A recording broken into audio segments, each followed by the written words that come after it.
Megadeth, Dread and the Fugitive Mind, off of The World Needs a Hero. The song is very thematic in the sense that it uses a lot of the same ideas but kind of recycles them, right? So that intro part, we're in the key of E minor, as we typically are with metal, and we're starting off with the E minor power chord. We're going to throw in an F sharp, a G, and then we have a C down to a B. There's also some open E chugs in there as like a pedal tone, grounding the riff in E.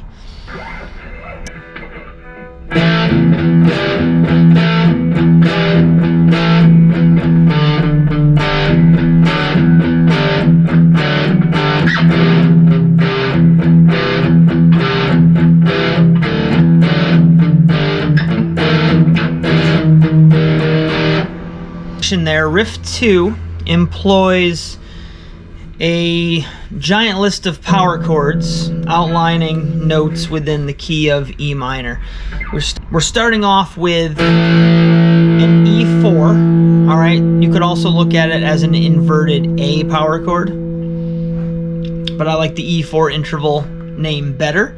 We're then going to go to that combination, which is the E minor, and then it toggles back and forth between the E4 and the E minor with a pedal E. Then we go down to the D major to a D4, again with the pedal E. And then we're down to a C major with like a C2, like a C add 2 kind of sound. And that toggles again back and forth on the open E. So again, we're kind of just playing around with the notes of the E minor scale, using power chords, whether it be a 4, a 2, a major, or a minor.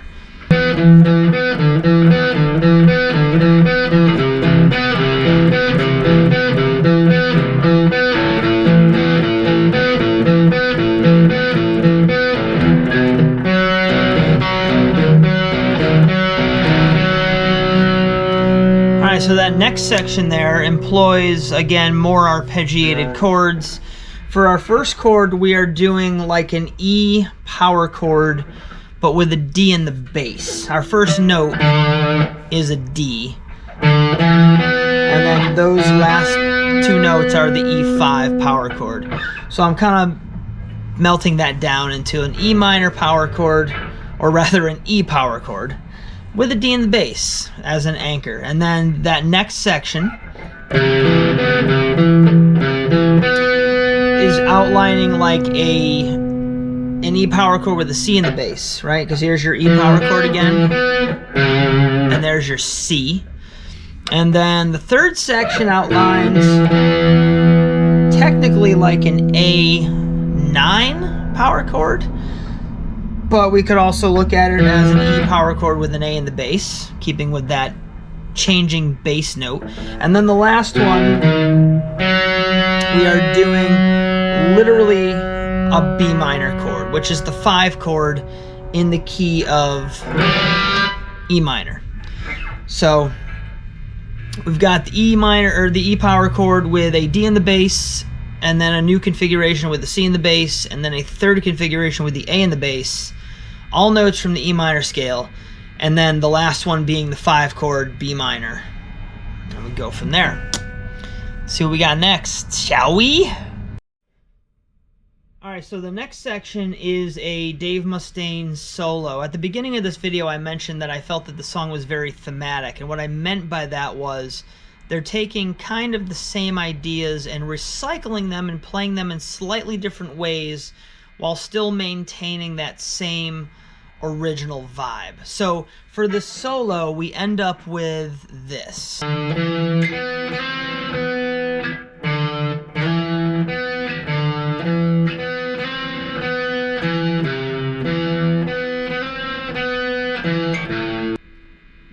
It's very short, but very effective. Now, I don't know if you can tell by the sound of the notes or the locations I have playing on the guitar here, but we're actually literally just repeating those 4 positions from the previous section. You know, we have the position from the D, and then we have the position from the C. Whoop. Then we have the position from the C. Then we have the position from the A. And then the B.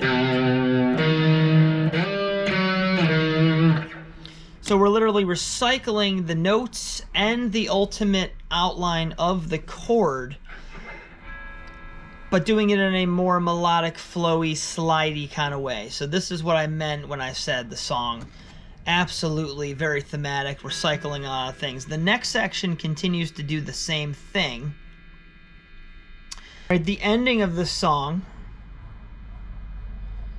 is very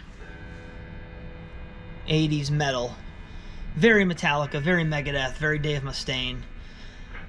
Kind of taking your, like, the meat of your theme and just like hammering it home as much as you can. So the intro of the song was like,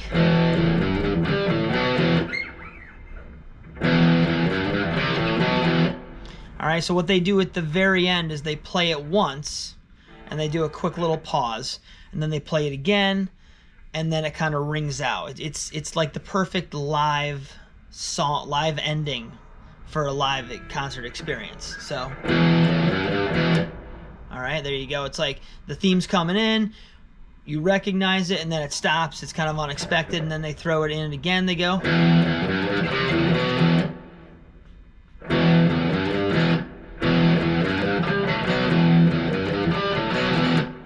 And that's it. Alright, Dread and the Fugitive Mind, Megadeth, early 2000s. Probably the best song on the album, in my opinion. And again, very thematic in what they do with this. It doesn't really... in my opinion, it's like the greatest example of getting the most out of a single idea without the song being boring. Alright, so thank you all for watching. As always, we'll see you next time.